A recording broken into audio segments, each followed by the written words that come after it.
We're actually in the village of Whitehall. This is down back by the canal across from the Lake Champlain Coal Company. Down in this area over here, back on June the 2nd of 2019, a gentleman was walking his dog at about 7 o'clock at night, 7 to 8 p.m., and he saw a creature laying down over in the wooded area. And he said that the creature stood up bipedally, and this got his attention. He was about 40 feet away from it, and he said it began to slowly walk away, gingerly, as if to avoid him and remain elusive. He said it was about 6 feet tall, and it had what he called an otter-shaped head. In other words, the hairs and things seemed to be standing up. And of course, we know that in zoology terms as piloerection, when the hairs would stand up and so forth. And the creature slowly moved away. Now, when we went down to investigate, he brought me right to the spot that the creature had walked. And we found several impressions, but the best ones were two that were actually in clumps of coal that were on the ground. And you can see these are the two castings. Yep. And while they weren't terribly detailed because of being in just clumps of coal, you can see the definite trail of a bipedal creature. And now he was very scared. And he was worried because walking his dog, he wasn't sure what was going to happen. So he said if the thing ever came at me, I was going to throw the dog over the gate. And you can see the gates here. And then he was going to take off. That way the dog would be protected and he'd be able to get away. So that's an incident that happened back on June the 2nd of 2019. So these sightings are continual. These were found, these were the two best. And there was actually a trail of tracks, but these were the two best that were cast, and they were in these clumps of coal. Now they measure, well, this one here, you can see right here, measures approximately 12 inches by about 7 or 8. And this was the other casting that was a little more detailed. And you can see that measures, because this is probably runoff right here, that measures about the same inches. You can see the 12 inches by about 7 or 8 where it had stepped. So that was just two of the castings that were made of probably 6 or 8 steps that it had taken. And these were found 2 feet apart. So these would have been about this distance, if we turn them. These would have been found about this far apart. So this was when it stood up and it started to move away. And it never showed any aggression towards the witness. And it basically was trying to stay elusive and hidden and move to safety. It's convenient though. And it just happened to be lucky enough. A friend knew the person and they contacted me, and we were down here right within a few hours of the incident. And so we were able to find these castings, these tracks to make into castings. The gentleman didn't want any publicity. He was very straightforward about it. He was kind of reluctant at first, but he's maintained that this happened, and this is the creature that we dubbed Otterman because of the conical shaped head. Now keep in mind that Cliff Sparks sighting, which took place in 1975, he also described this conical shaped head. So that seems to be an ongoing characteristic of this creature.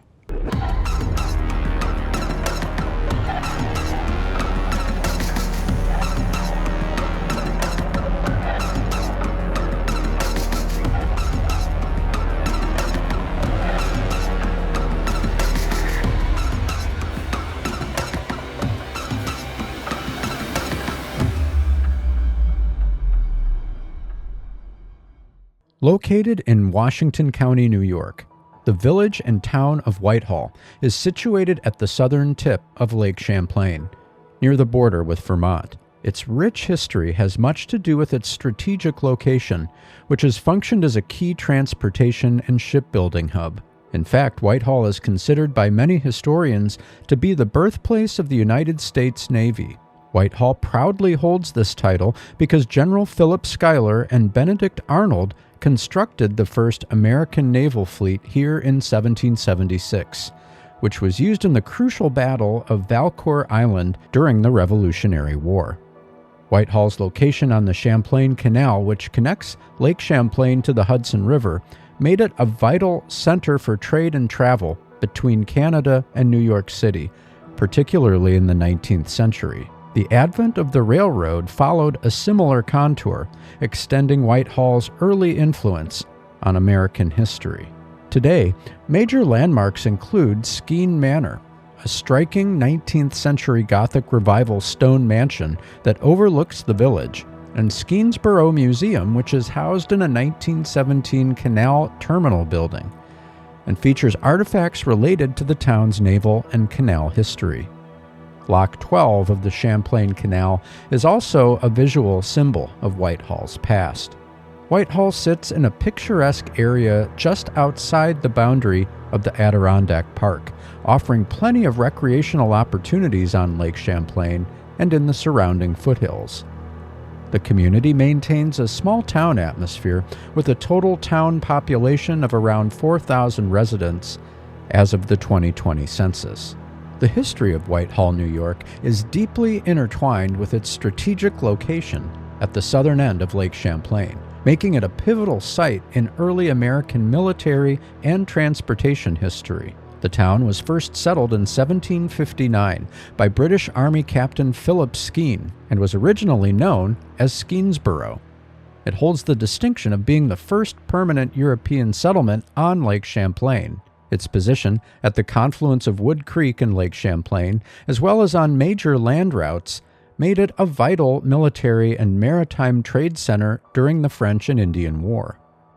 Back in August of 1976, and it initially involved 3 teenagers who were out on Hebert Road and they saw a creature and they reported it to the police. Now back then you had a dispatcher on duty and it was a great job. He would handle police calls and stuff all night. So I talked with the dispatcher on duty that evening and several of these witnesses, and what had happened is the 3 boys went right into town. This is before cell phones and things. And so they went right into town and reported it. And so over a course of about a week, we had maybe as many as a dozen or more sightings of a creature that was described as being 7 to 8 feet tall, walking bipedally on 2 legs, making a sound like a woman screaming or a pig squealing. Photosensitive, light sensitive. It seemed to react to high intense lights. And it was walking along, swinging its arms at knee level. It appeared to be gorilla-like, although in all mannerisms it was man-like. And so this creature is sighted out on Hebert Road,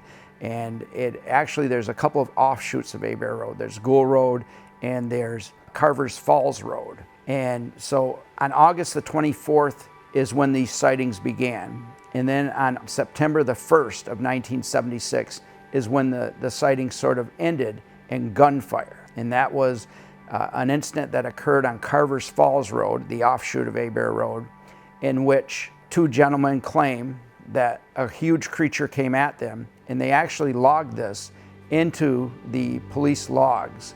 And the New York State Police were notified and went out to investigate. And they actually went into the police station on September the 1st and said that they had shot at this creature that came at them. So that's kind of how the Hebert Road incident ended. One of the most interesting things about the Whitehall flap back in the 70s is Hebert Road runs, it actually crosses eventually into Vermont. And it comes into New York and it ends and it kind of spreads out and it goes into, it follows very closely the Poultney River. And what you had is, over a period of time, Novak Road, Carver Falls Road, just to say a couple, there were a number of sightings, and Hebert Road itself. Carver's Falls Road, a farmer even, allegedly took a shot when the police responded, or sheriff's department responded. They actually found the discharged shotgun shell where he was standing. And when it really culminated was when Brian Goslin, who is a police officer, for the village of Whitehall, town of Whitehall, set up on his own because his father was getting this and looking at tracks, and so everybody was finding tracks, hearing things, just a whole cacophony of different events. There was a state trooper allegedly that was on duty that was kind of doing nothing, that kind of stayed down the road a few hundred feet down opposite of him. And Brian had his window down. Now, mind you, Brian is not in his police cruiser. He is off duty. He does have his service weapon. He does have a flashlight with him. And he starts hearing this, like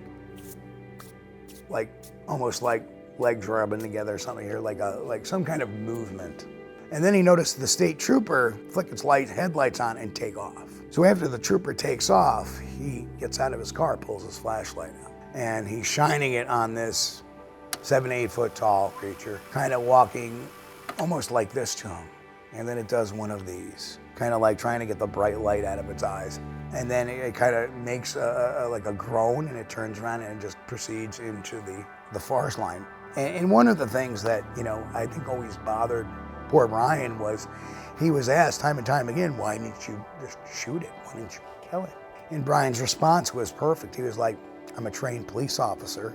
It made no threats to me. I only discharge that weapon if there's a threat to me or somebody else, which there wasn't. So I had no reason to shoot it.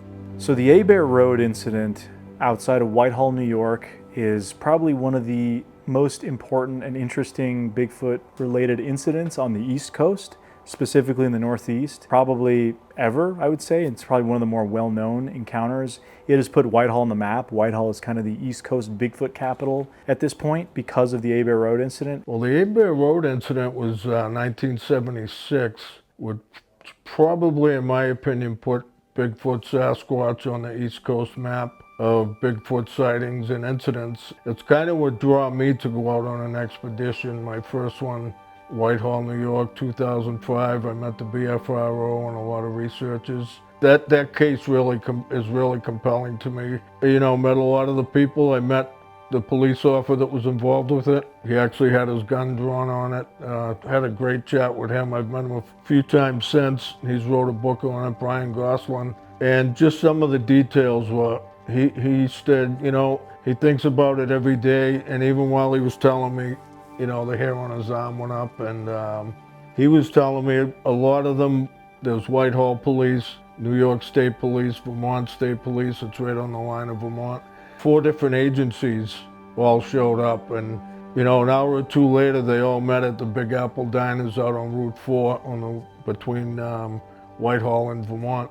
And he said 2 of them were sitting there with their coffee and their hands were shaking, but in denial of, I didn't see anything. Come on, you saw it. And the guy was literally, his hand was still shaking an hour later. And another case in Whitehall was 2 officers. One guy came forward after he retired, of course, but his partner never came forward about it, never said a word about it after that. There was also an incident that was in the Glens Falls Post-Star in the 70s as well, that said, and this was just before the incident at Abear, was that a bipedal creature was seen and reported, and the New York State Police, the Washington County Sheriffs, and the Whitehall Town Police all responded. How did they word it? Although they didn't see the creature or capture it, they did see it from a distance, which I find that whole sentence very fascinating. So the Abear Road incident is probably one of the most important and well-known Bigfoot incidents on the East Coast, maybe ever. It kind of has put Whitehall on the map as the East Coast Bigfoot capital. So basically, long story short, the Abear Road incident, 1976, there was a spat of sightings that took place where multiple police officers and police agencies, so you had local sheriff and state police in Whitehall, New York, in the Abear Road incident, all had encounters with some sort of creature with glowing red eyes. Now that's sort of the really abridged version of the encounter. Shots were fired at one point. Originally some kids had seen it. It led to multiple police officers having the encounters, and it created a bit of a stir because, again, this was one of the first encounters really where law enforcement were present and talking about their encounter. Okay, we're heading outside of town, heading on 22 towards South Bay. And this is a routine patrol that Dan would go on at about 4:30 in the morning. They would drive down this way and turn around at South Bay and come back. So Dan had no interest in the topic. He had no belief in it. In fact, he thought there was nothing to it. So this challenged his belief system. He's with another officer at the time who's never been named publicly. And they're driving along, and the creature generally walks across the road. Now, you can see how wide this road is. It took my brother, I think, 8 steps to get across it, doing elongated steps. He's 6'1", and the creature crossed the road on 3 steps. So Dan whips his car around, the patrol car, parks it, gets out, drawing his weapon, and he tries to pursue, but the creature's long gone. You can see how wooded and rugged this area is, and it was just a, there was no chance that he was going to catch it. But he did say that he would shoot if he had to. They ran over with the police car what they think might have been a footprint, which they called a scuff mark. But that was never cast or anything because this wasn't talked about right away. And then both of the officers brought me to the site and explained what they had seen. And the other officer stayed in the car. Dan had gotten out, but the creature had gone long away. And over the years, Dan has actually taken a polygraph about this and passed. And he asked, actually in my living room, sat down with a forensic sketch artist, and they sketched out the creature that he had seen. And the creature was described as being about 7 feet tall, kind of hunched over, kind of thin, which is interesting because it would have been February. And you would think food might be a little more scarce back then as well. So the creature crossed the road on 3 steps bipedally with long swinging arms down by its knees. And that was the description that both of the officers gave. This is 22, and this is where you would head out to South Bay, and then they would do this on routine patrol, and then turn around at South Bay and come back. And this was the area where a creature crossed the road on 3 steps. And you can see how wide this road is. And they described it as being between 7 and 8 feet tall, kind of thin and hunched over. And they were amazed at how fast it crossed the road in front of them. Dan pulls over his vehicle, gets out, draws his weapon, and tries to pursue. But you can see how rugged this area is. And the creature was long gone. And the other officer stayed in the car, but confirmed the entire story. And both of these people brought me to the exact site and showed me what had happened and described the thing. Over the years, Dan took a polygraph and passed, and he also sat down in my living room with a forensic sketch artist and sketched out what the creature was he saw. And he says it was very lean in description, lean, tall, lanky. And of course, being in February, perhaps it was tougher to get food at that time of year. The community of Whitehall, New York, has come to fully embrace the creature known as Sasquatch. It's a matter of local government, with a law passed in 2004 prohibiting the hunting of the creature. Then, in 2018, Bigfoot was declared the official animal of the town by unanimous decision of the village board. These actions are, in fairly direct fashion, the results of the open-minded attitude of Dr. Warren L. Cook, who was a professor of history and anthropology at Castleton University, Vermont. So how did Whitehall embrace all this? Well, over years there was a lot. There was so many reports coming in after a while. It was almost like a counterculture movement per se. You know, you have a lot of people coming in from the town that, wow, these people are coming into town looking for this thing. Maybe there's something to it. Maybe it's good for tourism. I don't know. Then Finding Bigfoot, the show came out, and it had, and I know there's been positive and negative things said about it, but one of the positive things about it was it made the word Bigfoot not so much a 4-letter word or a taboo.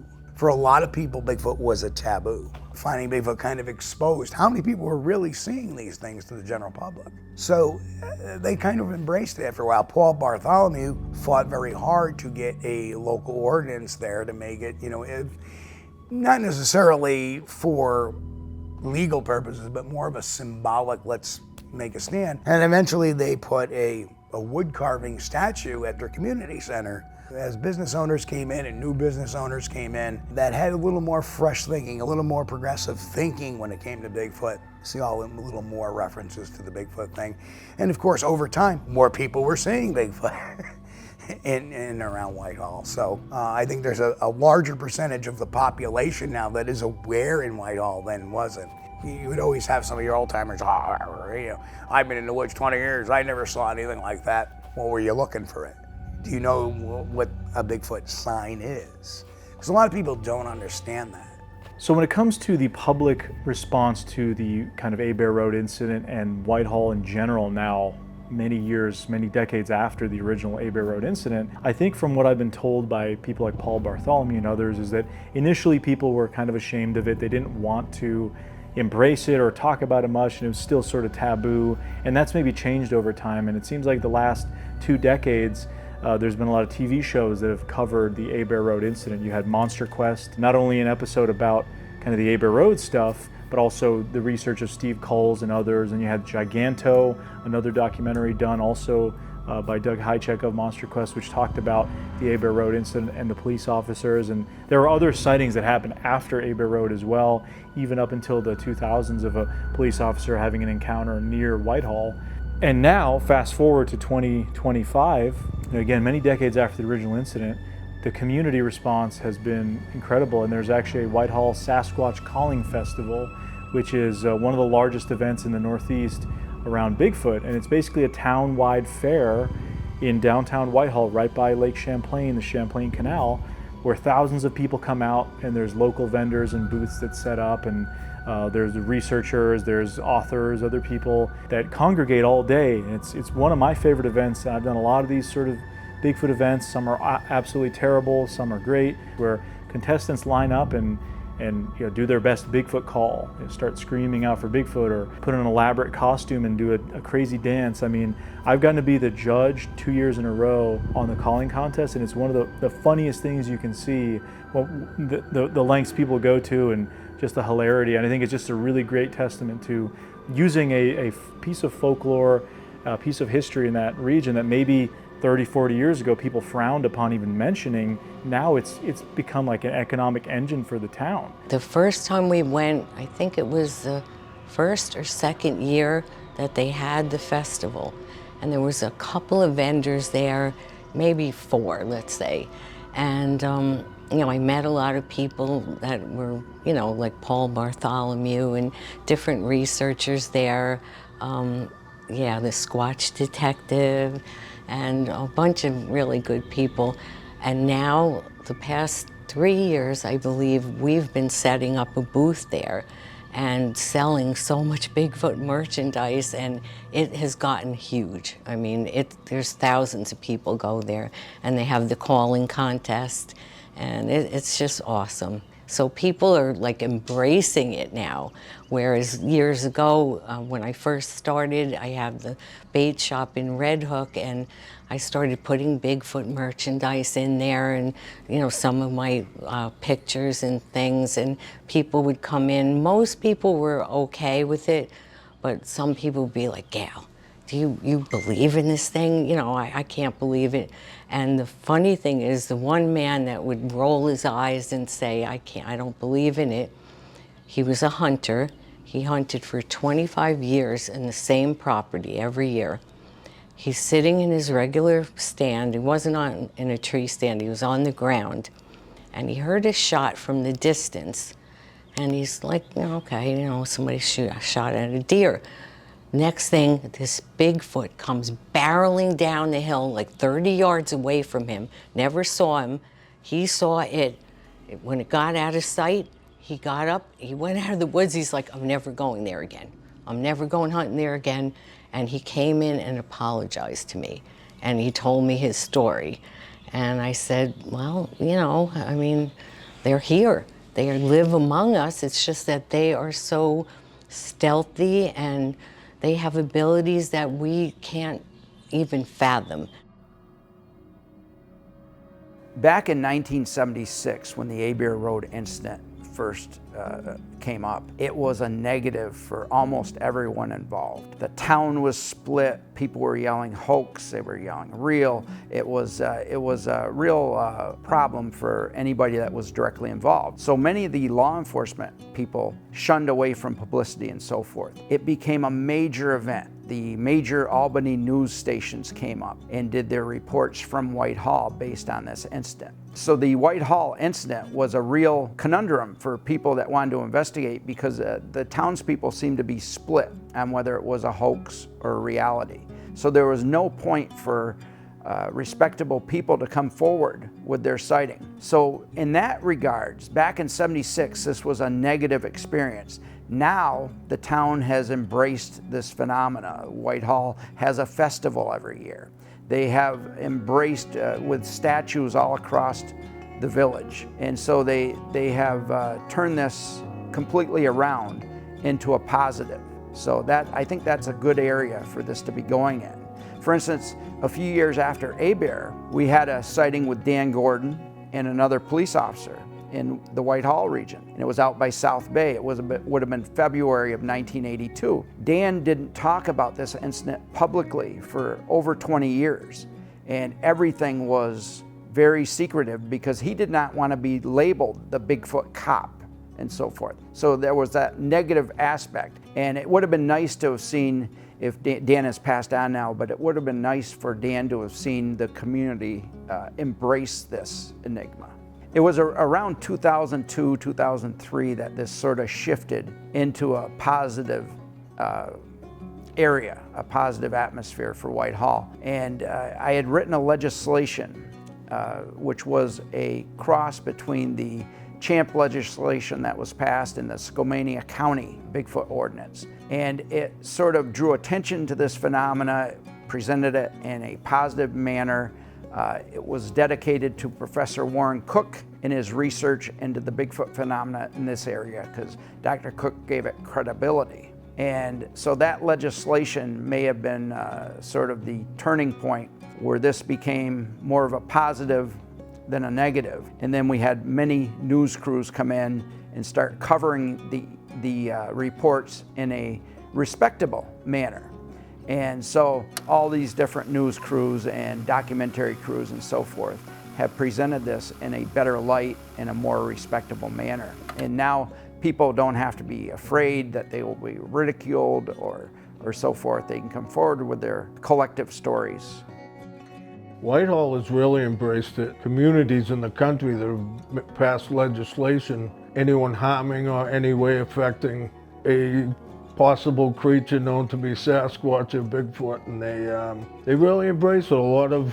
I went up there on a separate trip by myself when I was just taking a picture of the statue in the village, and a woman walking by with her dog just happened to say, "Oh, that's not what it looks like."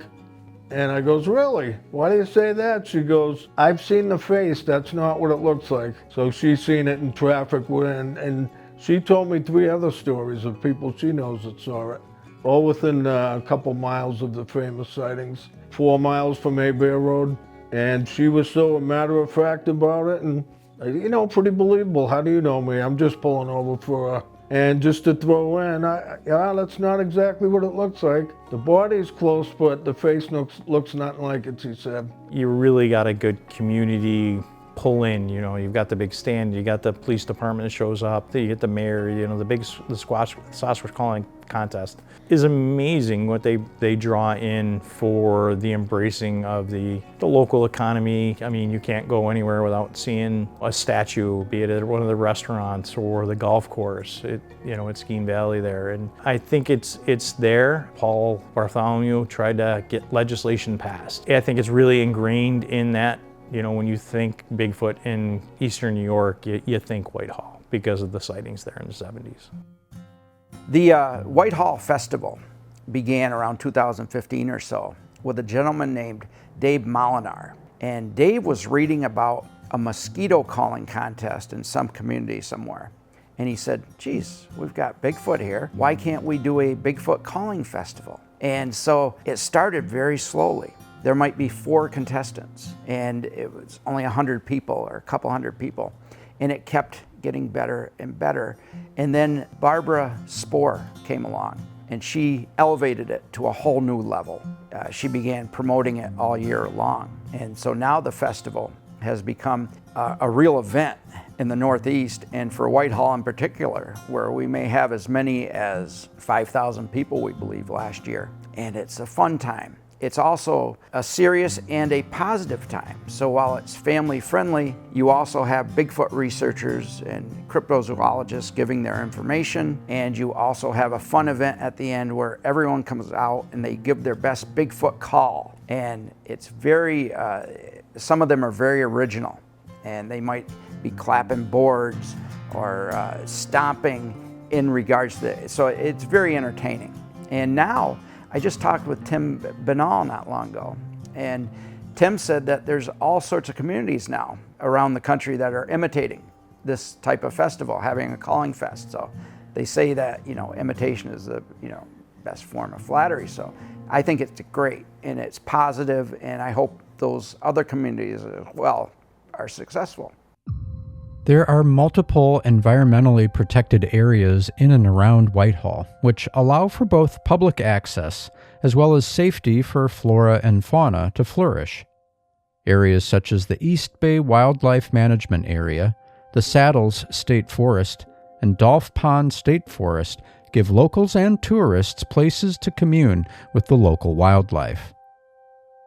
There are also many hiking opportunities in and around Whitehall. Whitehall is close to several protected natural areas that offer extensive trail systems. One of the most prominent is the Lake George Wild Forest, which features moderate to hard trails including Sleeping Beauty Mountain, Black Mountain Loop, and Erebus Mountain Loop.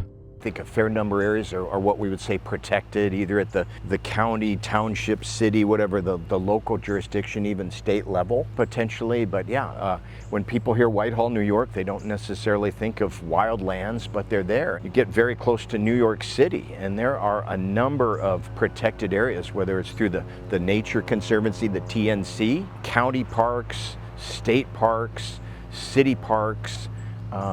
So there is this fairly incredible interconnected network of these little islands of, sometimes not so little, but oftentimes little islands of habitat that all sort of almost connect to each other, that create a bigger habitat together, right? And again, we go back to the ecotone, the edge effect, all of these things, these islands of habitat, the rich diversity of wildlife, coupled with the overall diversity of the Northeast in particular, and these eastern woodlands. Is it possible there's a large creature?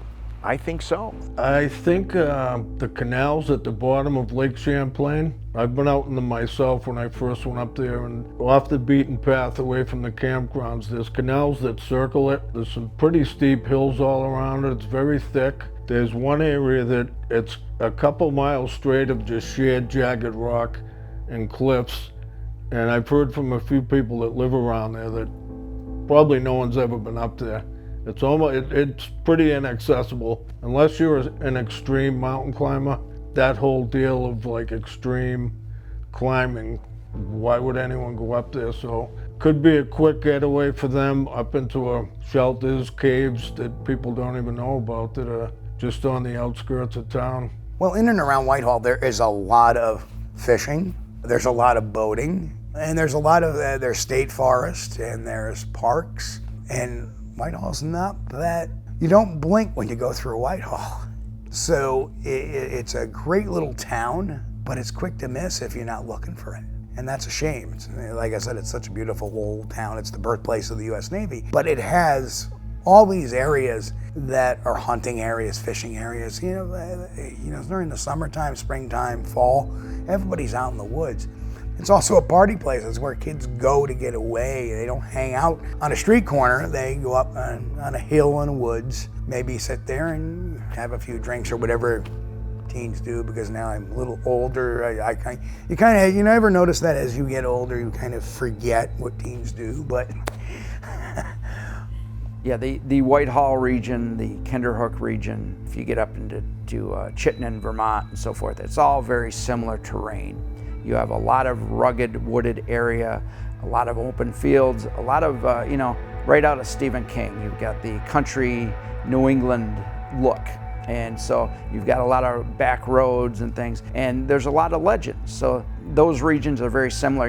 If you go down the Northway, you will see, even though we're not far from New York City, this area is so much different. And a lot of people have that stigma that New York, they think of New York City. Well, they should be thinking most of New York is rural, and it's very, very rugged area, and the Adirondacks are very, very tough terrain. So we've got a lot of area here that would allow a creature or a mystery to remain elusive for many years. You're right there at the base of the Adirondack State Park. You're on the border here with the Green Mountains in Vermont. There's so much tourism stuff in that area for hiking or snowshoeing or skiing, popping over to the water sports at the lakes. You know, you're right up into Ticonderoga, and there's, you know, Star Trek, you know, museum up there, and Ticonderoga, the historical stuff to bring folks to this area, to put them on the back roads. Some wonderful mountains to hike, you know, in and around that area are absolutely, you know, beautiful. And then getting out in this area in the fall with the foliage, I mean, it really does pull a lot of folks to this area. There's a lot of motorcycle things, you know, in Lake George in the fall when a lot of these sightings happen. You have the hot air balloons, so there's a lot of folks coming to this area with the tourists. They really get you into the woods. And again, there's a lot of great trailheads to get in and hike the Whitehall area. So Whitehall itself is interesting because it's basically at the foothills of the Adirondacks. Like once you get there, once you exit Whitehall, you see the signs entering Adirondack Park. Once you go north of Whitehall, you're in the High Peaks region, you're in some really big wilderness areas. But just outside of Whitehall, you have Lake George and the mountains in between Lake Champlain and Lake George. You've got Buck Mountain. That's an area that's had a long history of encounters. Steve Kulls has done research up there for, I think, almost 2 decades at this point. Other folks have researched those areas. And it's basically, you know, you can be in downtown Whitehall, and then 30 minutes later, you're up in the mountains in the middle of nowhere in a primitive campsite. I think that's what entices people to kind of go visit Whitehall, and just you can be in the woods. There's stories and encounters near the Poultney River. I've talked to some very interesting folks that, you know, are people into fishing that go out there and have encounters by the Poultney River in these really hard to get to areas that you can only reach by kayak or canoe. You can't even get physically into some of these places. So basically, if you fly a drone out from Whitehall and do a panoramic view, you've got nothing really much on the Vermont side. You've got farms and some fields and that sort of stuff. And then in the New York side, you've got Buck Mountain and basically the start of the Adirondacks, which is, you know, 6+ million acres of state protected land that's all basically connected. So, you know, people go to Whitehall, but they're probably not going to Whitehall unless they're really into Bigfoot stuff. They're going to hike up at Buck Mountain or go to Lake George or go visit, you know, the Adirondack High Peaks or any of the areas that surround there. So that's why I think, you know, people go out in the woods. Sure. So I'm Johnny, investigative journalist from Adirondack Bigfoot. We've been coming out here to the festival for a few years now in Whitehall, New York, and that sparked my interest in Bigfoot, the culture. So I had a big interest in Bigfoot previously to that, but that really sparked my interest in the culture to see how big the community was. So with that said, I did some investigative work, and I discovered that there was only about a dozen documented Bigfoot experiences within the Adirondack Park. So after that, finding out that there's 6 million acres out there, I couldn't believe that there could only be 12 instances. So especially with the Whitehall instance that we have here. I started Adirondack Bigfoot, and we got out in the field and we started drumming up some conversation, talking to folks. We've been doing this for 2 years now, and we documented and investigated 37 experiences. Most of the encounters that I've heard come from the late 70s, early 80s, early 90s, more around that era. Most recently, we've been working on an investigation in Fort Anne that we just wrapped up, and that's the next town over from Whitehall. There is a connection there because there is the Champlain Corridor, is what we call it, and that's a path from Canada straight down to Whitehall, which then obviously lands into Fort Anne too as well. So that's where we feel that the Bigfoot are traveling, and that's how they end up down in this area. Now, with that said, we've talked to a few people, one being Fallon. He was an individual out in Fort Anne, avid hiker, sportsman, hunter, camper, all of that. He's had a few experiences. He was describing to me one. Right before dawn, he was walking to his hunting location. Once he got to his hunting location, he sat down. As soon as he sat down, he said about 20 yards from where he was, something about 8 or 9 foot tall stood up and then just walked off into the woods. So super interesting. He had another encounter on Fishbrook Pond in Fort Anne, which is very close to here. It's actually on a path that kind of connects Whitehall and Fort Anne. In a lean-to, and about 3 o'clock in the morning, rocks were hitting the top of his lean-to. And then he was laying there in fear, you know, as in what is going on. And then he started to hear tree knocks. And then he started to hear tree knocks in every direction and some grunts and growls. So he didn't leave the lean-to that night, but he packed up first thing in the morning and took off.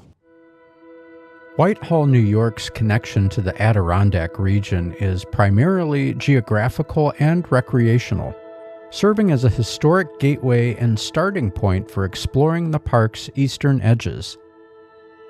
Whitehall is located in Washington County, which lies just outside the official boundary of the Adirondack Park, often referred to as the Blue Line. The beautiful and sublime Adirondack Park is the largest publicly protected area in the contiguous United States.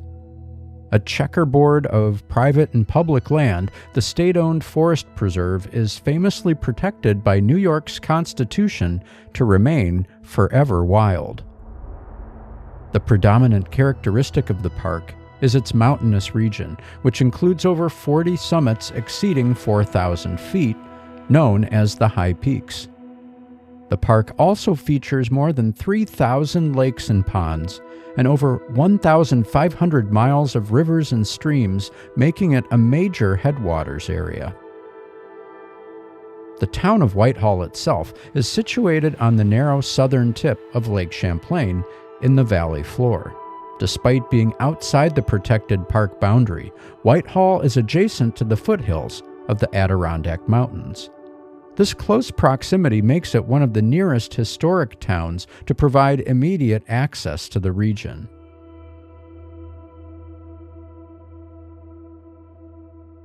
Whitehall is outside of the Adirondack Park, but just outside of the Adirondack Park. It's just east of it. Just west of it is this beautiful stretch of wilderness, oak, maple, birch, just streams, waterways, sustenance like deer, you know, small game, bobcat, perhaps. And then you have Whitehall. And then just to the east of Whitehall, you have Vermont with the Green Mountain National Forest, and you have deciduous firs and a lot of trees that give cover. And that's why I think we see this peak of activity in the late summer and fall in the Whitehall region, in the Adirondack Park on the eastern side. It tends to die off in December. And what we've noticed is that things pick up in December, January, over in the springtime, over in the Vermont side. And what we think that is there is a pattern of, okay, we'll move here for our basically our summer home, but when the trees start to lose their leaves, because in this part of the Adirondacks, not in all part of the Adirondacks, but in this particular part, again, birch, maple, oak all lose their leaves. There's no cover. I've had my 2 sightings after the trees have lost their cover. In fact, I caught one spying on our campsite, which was kind of the most amazing thing. Is like, what was it doing? Well, it was watching our campfire. We were all in campfire, and I go tootling out, and there it is. So they lose their cover as well. So I think as it gets colder and the snow starts hitting the ground, they move over to the Green Mountains. And the deciduous firs, which do not lose their cover, protects them from snowfall, and it also provides sustenance. Whitehall is one of those regions that is at the foothills, you might say, of the Adirondacks. And it's a region that, very small community, but it's got a very rich history in the unexplained. It's also one of the claims for the birthplace of the U.S. Navy. So it's one of the earlier claims. So it's a very rich history, historic, from revolutionary times right up to the present. This cryptozoological aspect is sort of a modern take, a modern awakening of a part of that history that was ignored for many years. It's a very rural area too. Once you get out of the village, you know, proper, you're right on the border with Vermont. You're going to end up with some waterways in between, but there's plenty of, you know, wildlife that you would see in Vermont that you're not seeing in New York, which is kind of interesting. But it's right on that travel path between the Lake George and the big heavy sightings up around Sabbath Point and all that on the opposite side, and then Whitehall, and then everything you have here in Vermont. We're in the Clemens, New York area.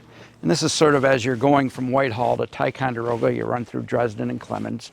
And it was back here in the early 2000s, 2002, 2003, when 2 Hong Kong nationals who were fishing down in this area here.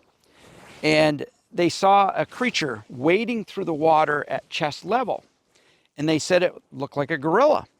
And I said, my God, what did you do?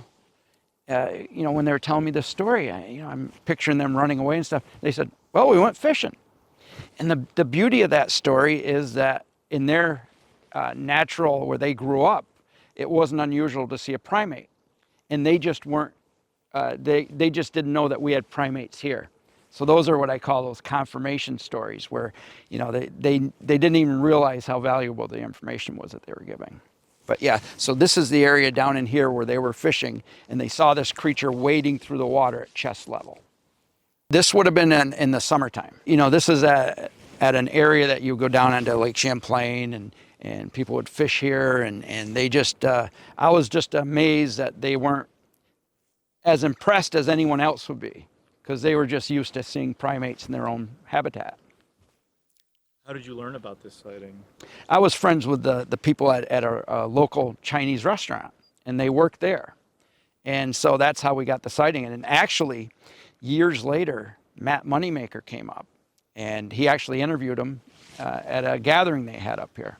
So they went on record. They had no bones about it. It was they just thought it was unusual that nobody knew about the gorillas up here. Yeah, there was another one in Fort Anne, Robin, I spoke to, and when she was young, so she was a teenager, and she was traveling down the road, heading home to the trailer park where her and her family lived with her sister. Something large and dark jumped out of the forest towards them. They turned and ran right straight for the trailer. They didn't get a good look because they were so scared, but she said it was tall, dark, wasn't a bear, wasn't a man. They made it to the trailer. They went to bed for the night, and then in the middle of the night, something was banging on the side of the trailer. It woke them right up. So they were terrified. They didn't go outside, didn't look out the window. You know, I tried to get a lot of detail. I couldn't get a lot of detail out of her.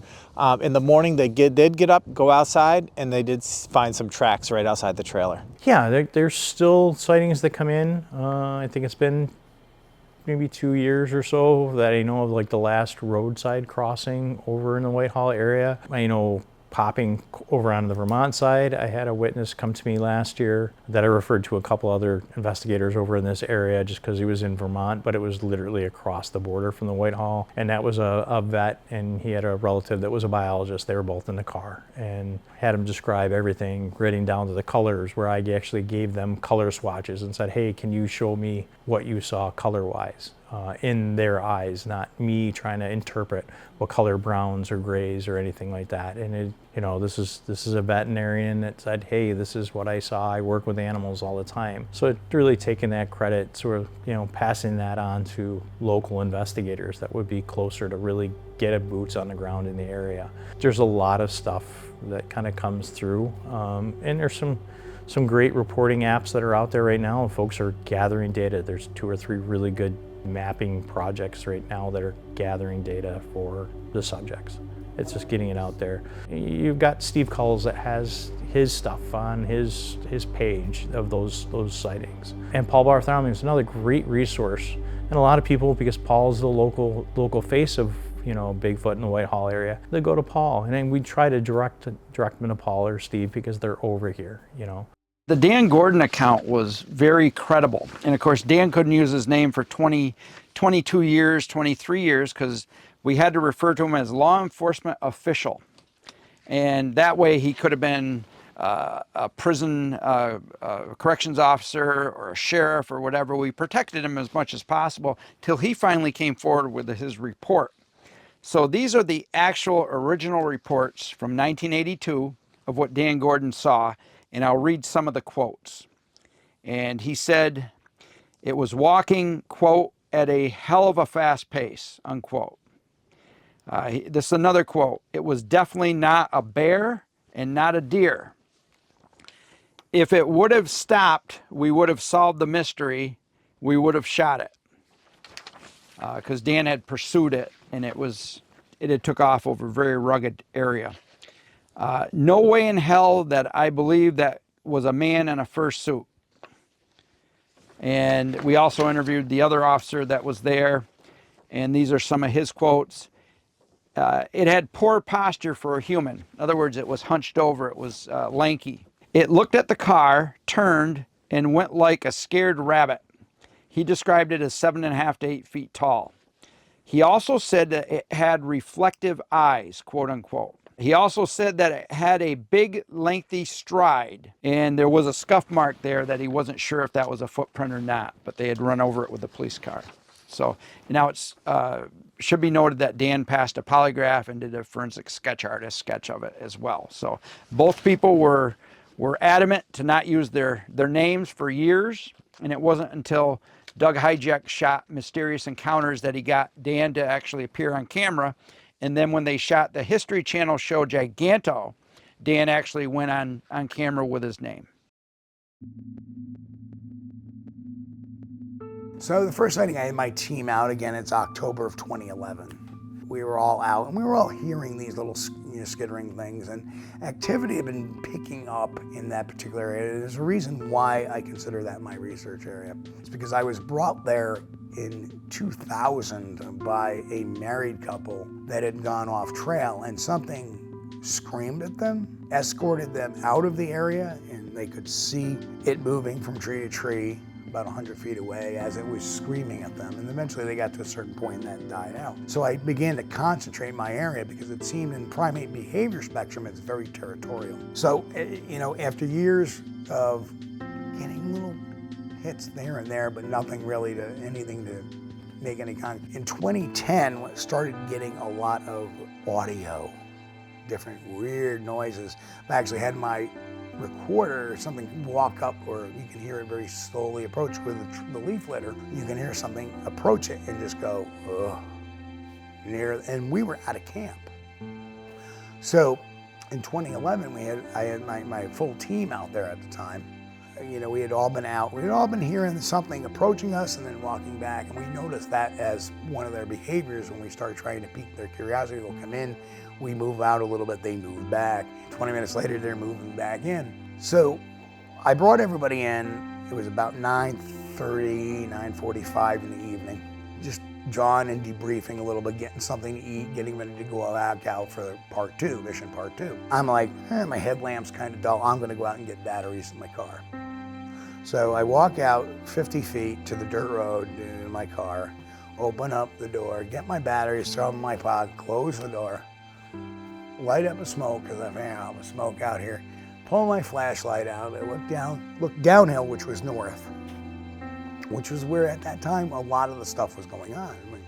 And there, spin around to the south, and there, standing next to a utility pole, is an 8-foot big conical shape, long-haired, just very dark, and these dark orange reddish eyes glowing back at me, and they're blinking.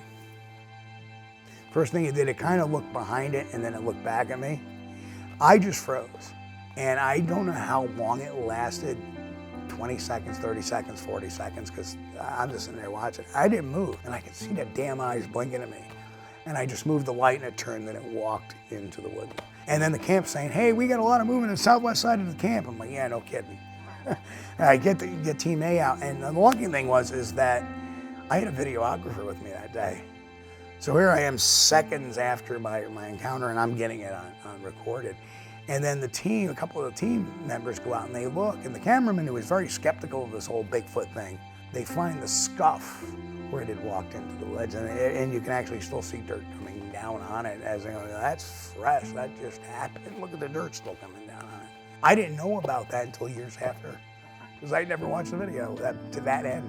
That was sighting number 1. And what I think the amazing thing is that people report all the time that they sit there from a distance and watch camps. That's what it was doing to us. I just happened to, with everybody making the noises, it was very well distracting. Well, I just quietly walked out to my car, and I think when I opened up my car door, I went, uh-oh. I've experienced wood knocks, and I would say maybe some mind speak came with that because I felt that that was telling me to leave the area. So I turned and ran. So I took off. So that was very intriguing for me. I feel like I've received some gifts in my driveway in the form of small baby dolls. I did an investigation out in Paul Smith's, the northern part of the Adirondacks, and I found a very large X formation. I actually broke a piece of the X off and took it home with me. I don't know why I did that, but I did, and I put it in my driveway. And that evening there was 3 thuds on the side of my house. So I've never experienced that, and I've been living in that house for 10 years. So that was very interesting. One of me and my buddies, he's an avid hiker in the Adirondack Park. He took me on a hike to show me an area where he believes he found some evidence. So we went up to the top of the mountain to take a look. Along the way, I brought some apples with me, and we were leaving apples as gifts along the trail just in case, why not? On the way down, they were all there, so that was cool. And then the next morning when I woke up at my house, I drove down my driveway, which is about 30 yards long. I got to the end of the road, right in the middle of the road at the end of my driveway was an apple. So I don't know if that's coincidence or if that means something. A year later, 2012, same month, that's October 2012, that's the big month, usually September, like I said. End of August, September, October, beginning in the first couple of weeks of November, that's the big time for them in this particular area. And we had traveled all day, coming back from Chautauqua Lake, Bigfoot Expo. I met Bob Gimlin for the first time that particular event. And so that night we had a network coming in. They were doing a TV program with us. And we're like, we're really beat. We've been at this expo for the last 2.5 days, and it was raining. It was miserable, and we were trying to set up under the rain. We were putting up tarps and tents and trying to keep things dry. And we ended up doing our quick interviews, and they had left, and we all sitting around the campfire. And there was myself, a couple of researchers from Ohio, and researchers from Georgia. And we're all sitting around, and Jeff, the researcher from Georgia, said, well, I got to go out to my Jeep, which is parked on the same dirt road I had my sighting on. I got to go out to my Jeep, get my pillow and blanket, because he had left it out of his tent. Because he wasn't sure. First time with the new tent, it was raining out, and it was starting to calm down a little bit. It always rained when we wanted to do things, not when we went. So he goes out, gets his pillow and blanket because everything's dry in his tent. He goes to bed. One of the Ohio researchers, she went to bed, the husband and wife, and me and the husband, we stayed up. We ended up staying up for a little bit longer, and then finally, I think it was probably about 11:30 midnight. We decided to kick off, and we all go into our tents. Well, about an hour and a half later, I have to use a tree. And of course I stumble and I start to zip open my tent. And as I peek my head out, there is a 5.5 foot, reddish brown, long hair, running out because I opened my tent up and it was spying on our camp. And running to the north side of the brush. And my first reaction was like, no, I couldn't have seen that. Use the tree, go back to sleep. I'm awoken maybe 7, 8 o'clock in the morning. And there's Jeff, my guy from Georgia. Steve! What? Look what's behind my truck. Go out there and there's a little birch log sitting behind us. That was not there the night before he had put up there. Now, nobody would have put a birch log there, not in the middle of the night. You got thinking I wasn't gonna say nothing, but I had a sighting last night. I thought, oh no, I couldn't. I'm just tired, man. I'm just overtired. Now something left the birch log.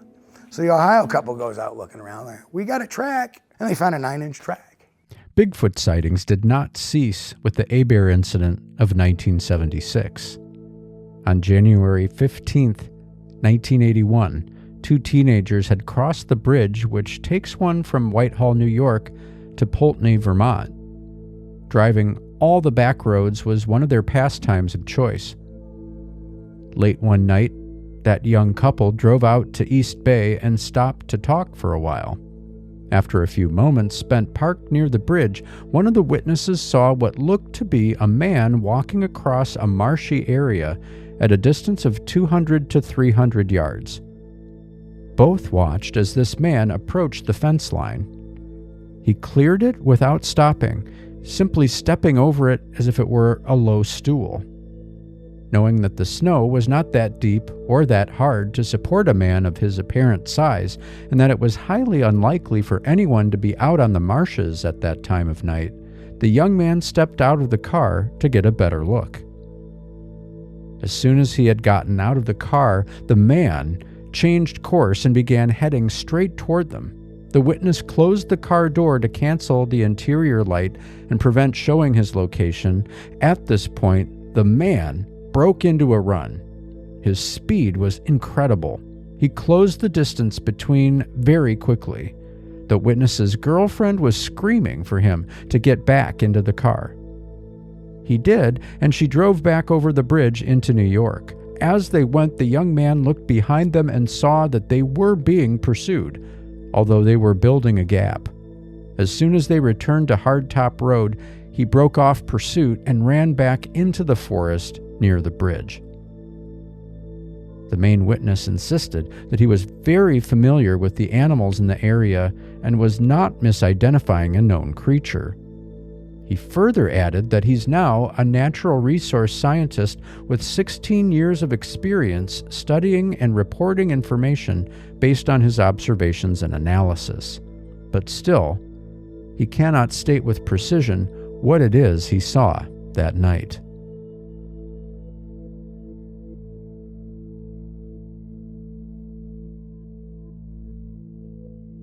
We're talking about down in this area here. So it was down in there? Yeah, so you would have little piles of coal, you know, just by accident they'd be there. And so it just happened to step into those. So we were lucky in that regards. We probably wouldn't have had a track because it's hard territory, you know, it'd be hard like this and you wouldn't leave a track. But because it was a pile of coal, it left a track. So we were fortunate, but there wasn't a lot of detail. Where do you think what direction do you think it went off to? Heading this way. Heading that way? Yep, because it was near the fence there that he was gonna dump it off. And so it's near the water. You can see the water areas here. Water areas on both sides.